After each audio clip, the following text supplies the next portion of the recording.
अस्सलाम वालेकुम बच्चों, उम्मीद आप बखैर होंगे। आज मैं आपको लिखना सिखाऊंगी मज़मून कैसे लिखा जाता है। मज़मून लिखने के लिए बच्चे बहुत कंफ्यूज हो जाते हैं, बहुत घबराते हैं कि मज़मून कैसे लिखें।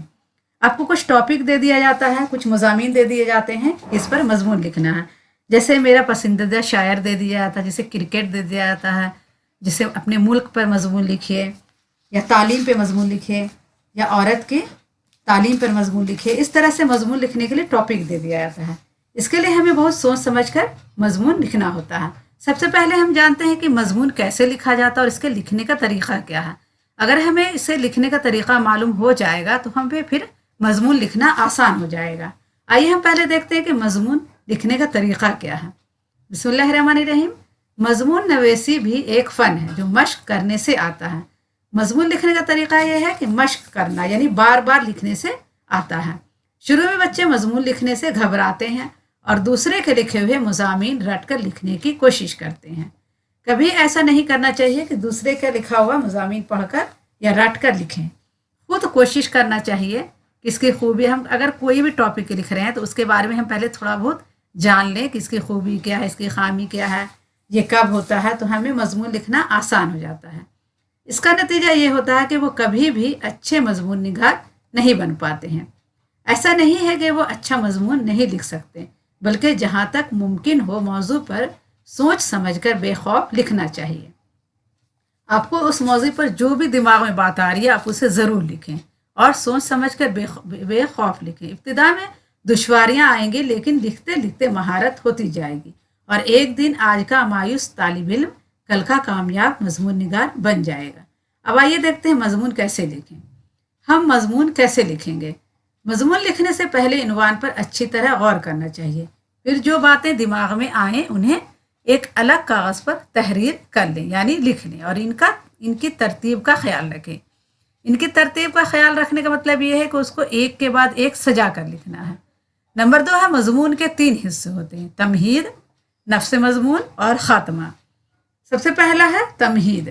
मज़मून के शुरू के हिस्से को तमहीद कहते हैं, जिसमें उन्वान की तारीफ और मज़मून के लिए फ़ज़ा तैयार की जाती है।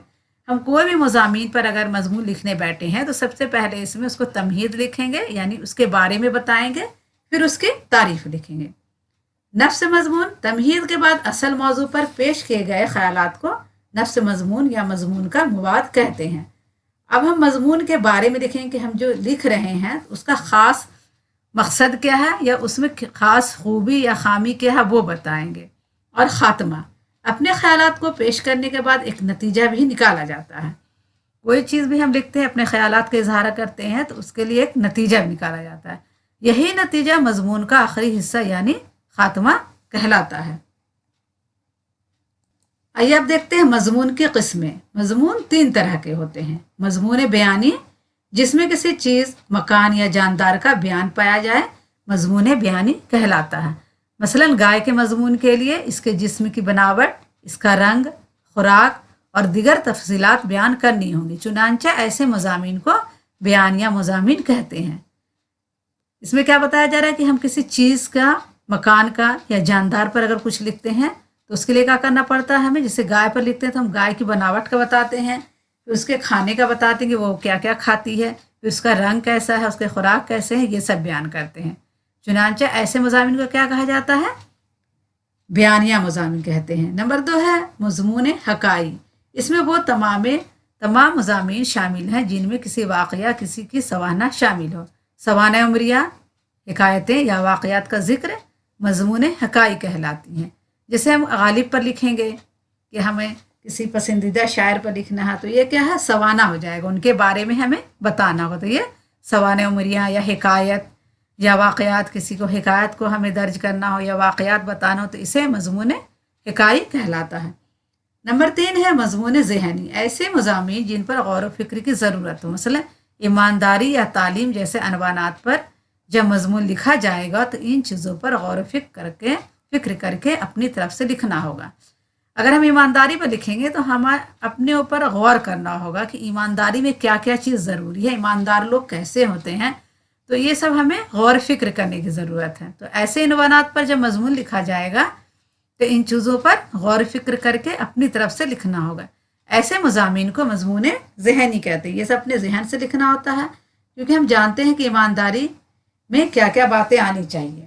تو ہم اس کو اپنے دل سے اور اچھے سے بنا کر لکھ سکتے ہیں. تو اسے کیا کہتے ہیں؟ مضمون ذہنی کہتے ہیں. امید ہے بچوں آپ کو سمجھ میں آ گیا ہوگا.